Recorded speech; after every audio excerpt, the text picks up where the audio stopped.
So I love subwoofers. And it's weird because a subwoofer's one duty is to produce bass, but every subwoofer I've tried is different in one way or another. And there's two main categories for a subwoofer. One's for home theater and one's for music. Now, home theater sub, you look at the overall output and extension. That's what's really valued there. But for music, it's different. You care about the speed of the subwoofer, how easy it is to blend, and then, how textured it is and how it can basically elevate the music listening experience, but also disappear at the same time. And that's just how it is. But every now and then, we get a subwoofer that can do both. And what makes me excited is that today we're reviewing the RSL Speedwoofer 10S.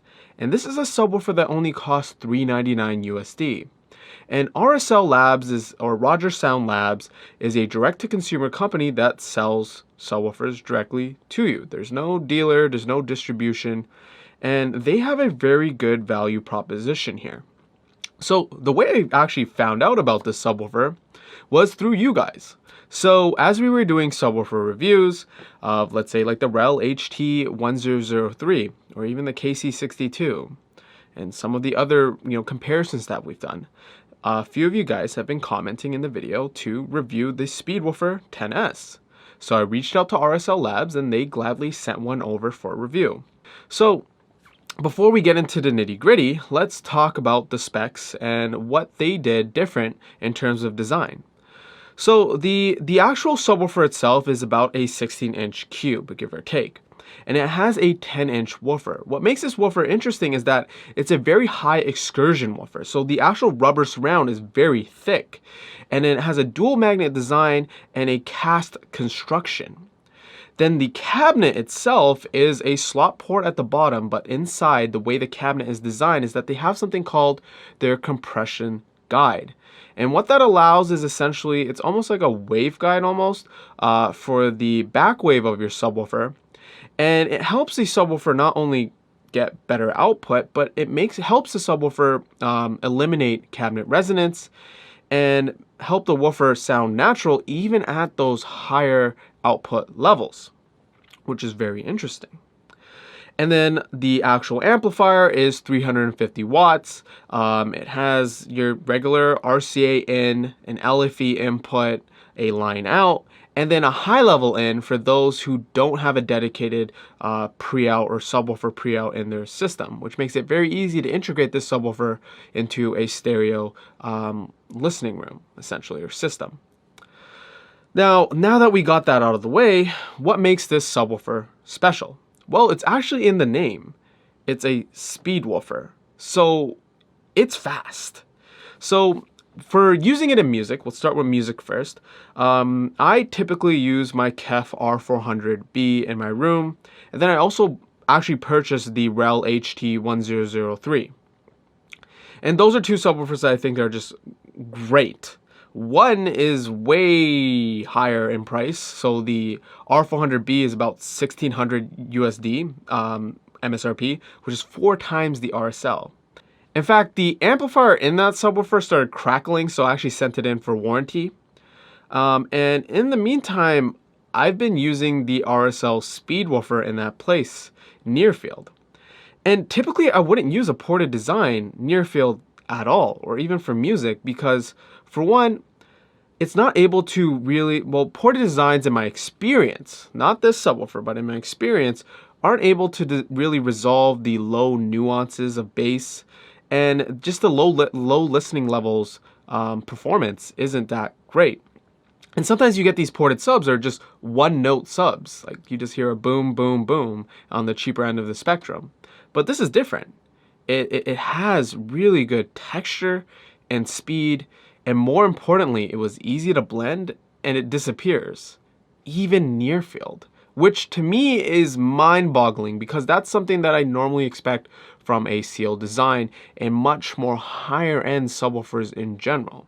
In fact, like the REL HT1003, that is a home theater sub, but because it's a sealed design, it worked really good for music in our experience, and it just blends in well, but that's sealed. So there's a limited output, And it's not the most, like, you know, the best or fastest subwoofer that I own. That would be the R400B. But the RSL is just as fast as the REL, but it's ported. So that is impressive, and it's just as textured. In fact, what makes the RSL even more impressive is that it's able to do all that, but still have the much higher threshold for output. And that's when we get to home theater. So in my home theater, I have an SVS PB13, which is an absolute behemoth of a subwoofer that I cannot crank past 50%. In fact, I have it tuned rather at like 40 to 30% volume, because if I have it at those levels, like I'm not hearing the subwoofer anymore. I'm hearing the room, and I'm hearing my house fall apart, as is the reality of it. And the reason it does that is because it's able to extend very, very deep thanks to its 13-inch driver and those 3 ports and that massive amount of power reserve. And then I also have the SVS PC Ultra, which is a cylindrical subwoofer that is meant to be used with home theater. Now, here comes the RSL Speedwoofer, this high excursion 10-inch subwoofer.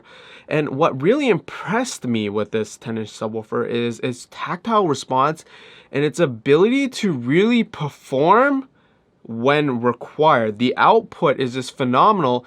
And the one thing that I'd normally be worried about, let's say a smaller sub with a ported design, is that once you start cranking it up, you'd start hearing chuffing. In fact, I would get chuffing or port noise from the PC Ultra way before the RSL Speedwoofer, which is, it makes me think a little, you know, I should probably get rid of the PC Ultra because this Speedwoofer is kicking some ass right now. But of course, the PC Ultra does go a bit lower. The Speedwoofer is spec'd down to go down to 24 Hz plus or minus 3 dB, but realistically, it goes down to 20 Hz.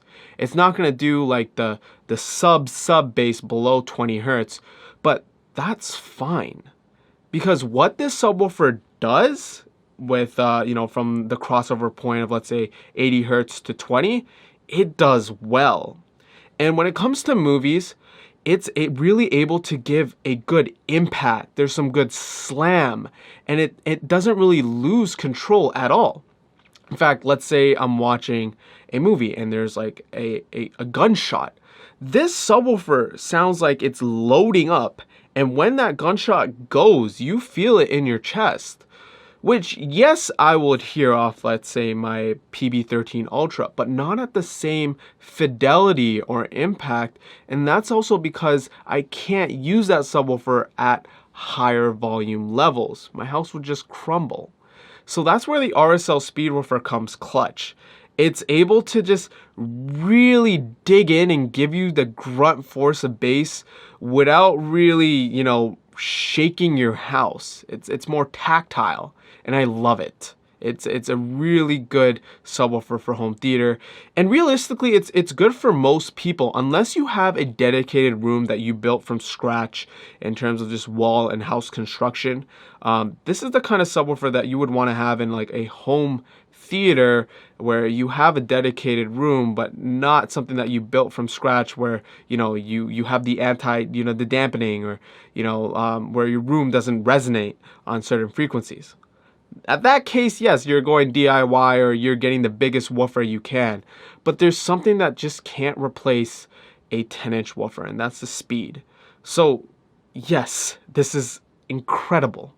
In fact, the output of this one RSL Speedwoofer 10-inch is equivalent to 2 of the REL HT1003s when I had it in my home theater when I was testing them in for a review. This one RSL is able to basically compete with 2 in terms of just overall output, which is just incredible. And then at the $399 mark is just phenomenal. So basically, my experience with the subwoofer is just top notch. And RSL really sticks by their product. They do a 30-day in-home trial. And what that means is that there's no real risk for you. You get free shipping in the United States. And if you're international, they do a discounted shipping. And then there's no restocking fee. And they pay for the shipping back. So they want you to give them a chance. And honestly, if you don't believe me, try it out, because there really is no risk. If you're in the market for a subwoofer, whether it is for home theater or music, and you're on a budget, this is really the best subwoofer you can get for $399. It just works really well. The setup is a breeze. The included transmitter that you can, or the receiver inside the amp is nice. And if you pay the $50 for the transmitter, it just makes setup even easier, and it helps you squeeze even more performance in a home theater environment. And just for music listening, if you're okay with the size, which is roughly not that big compared to, you know, some of the subwoofers that I have, it's just awesome. Now, you can argue that you want faster bass or, you know, a smaller sub, but you're going to be paying way more for that, like the KC62, which is almost 3 times the MSRP. Yes, it can dig a bit lower. Yes, it has more power, but the price is 3 times more, and obviously it's called diminishing returns, but the enthusiast in me could see myself getting that subwoofer as well. So that's about it. That's basically my review. I highly recommend this sub. This is the sub to beat for $399. If you're a company in this price bracket, try your competitor, the RSL, and see if your product can compete, because this is the benchmark. And I highly recommend this subwoofer because not only is the company having great policies, but the product itself is just phenomenal value. And if you guys have any questions, leave a comment down below. Like and subscribe if you haven't, and I'll see you guys in the next one. Peace.